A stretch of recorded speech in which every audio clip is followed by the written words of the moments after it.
Hey everybody, JTO here, and the rest of this video is a reading of an article that I just published on Community Organized Compassion and Kindness, and also sent out on the Community Organized Compassion and Kindness mailing list, which if you want to get on that list, go to the site, link in the low bar, click the link that says Get Cock in your inbox, and you can get the next whatever it is we publish sent directly to your email, and then you don't have to go back to the site. And here's the reading. Have you ever heard a woman complain that she couldn't get any action? It's a more common problem than you'd think. In fact, it's more common that women say this than that men do. That seems strange, doesn't it?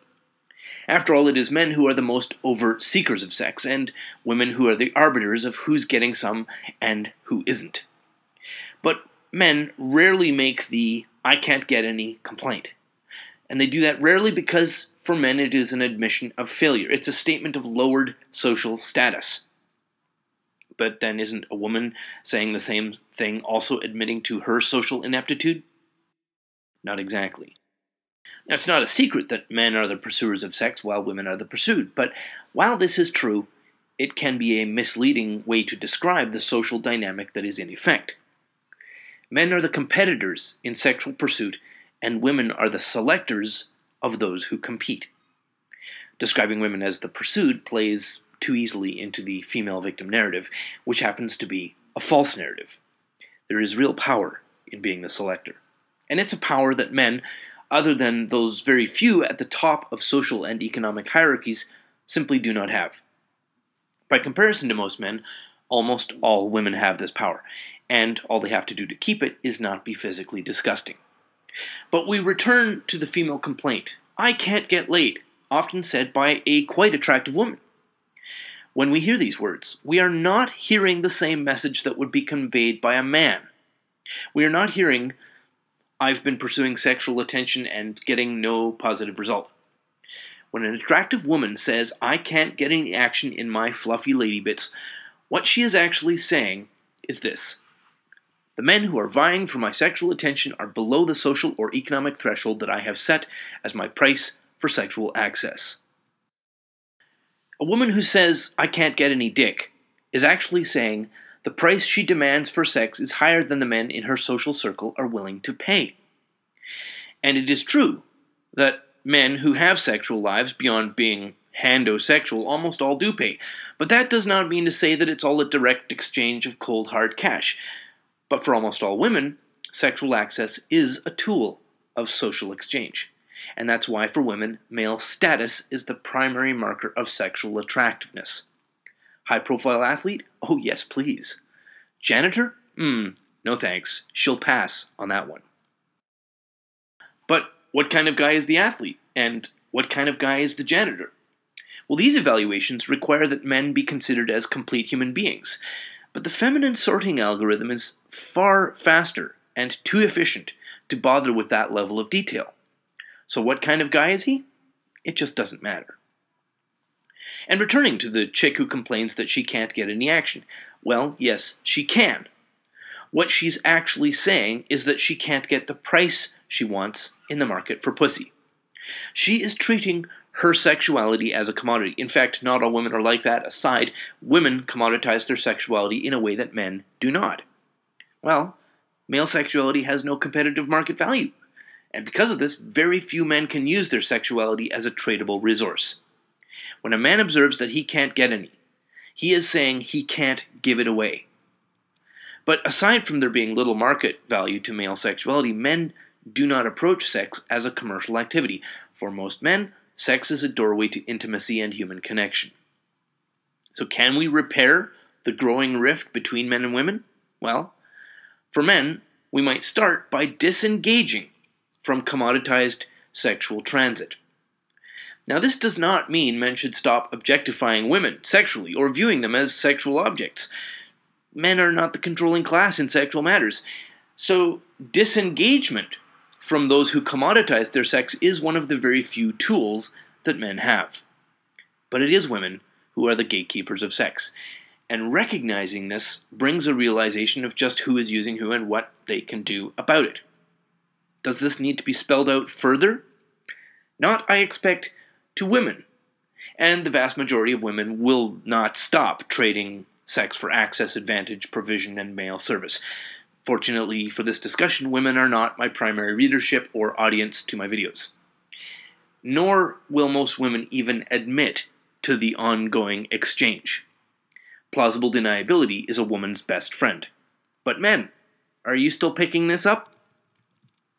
Your sexuality has no value in the current market, and by contrast, a woman's sexuality does have value. And as much as this uneven playing field screws you, it is you guys who keep the system of your own exploitation running.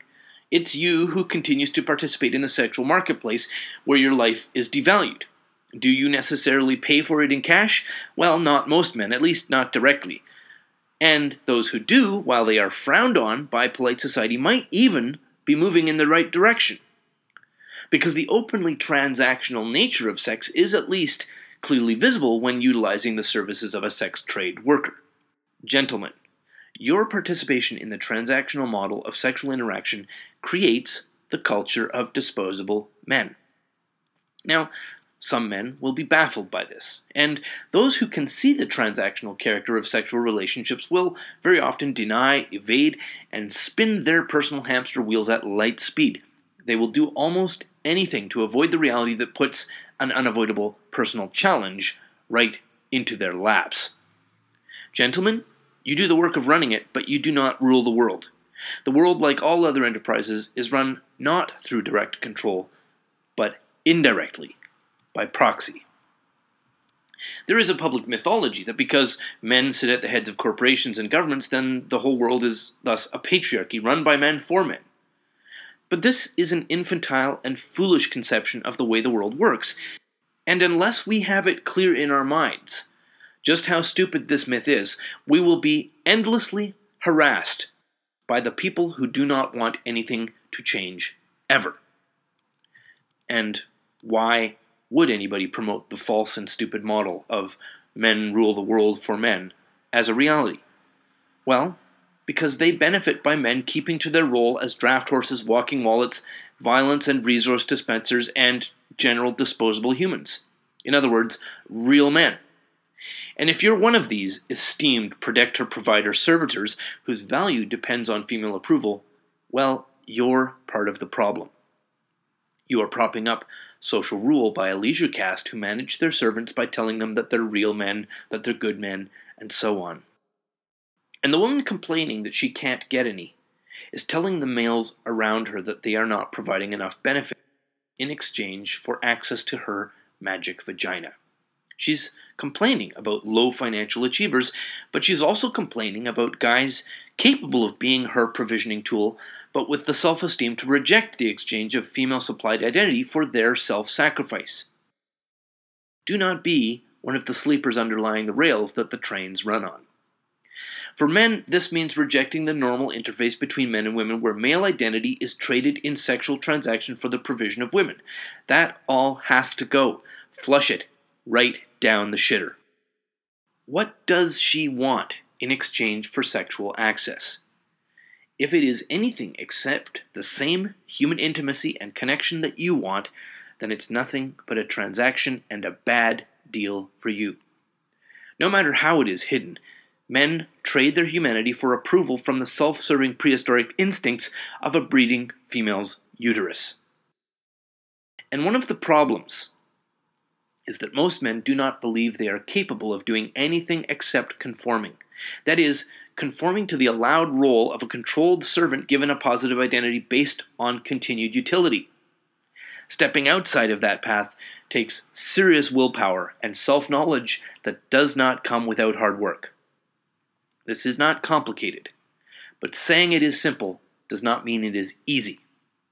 It is also at the present beyond most men's and women's ability to grasp, not because they aren't capable, but because it is new and it is unknown, and to many of them, terrifying. And there are also fraudsters in this game, playing for mainstream appeal, trying to co-opt the identity of men forging a new path for themselves. But a tiny minority are cutting this new path, and difficult as it seems to conventional thinkers, the path becomes increasingly easy as more people adopt it. And the girl, that cute, good-looking girl who can't sell her cooch for a high enough price, maybe eventually she'll figure it out as well. So that's the reading. Thanks very much for listening. And if you want to be on the mailing list and get updates in your email instead of having to go back to Community Organized Compassion and Kindness or CanadianCock.org, then put yourself on the mailing list, link in the low bar. Thanks very much for watching, and have a lovely day.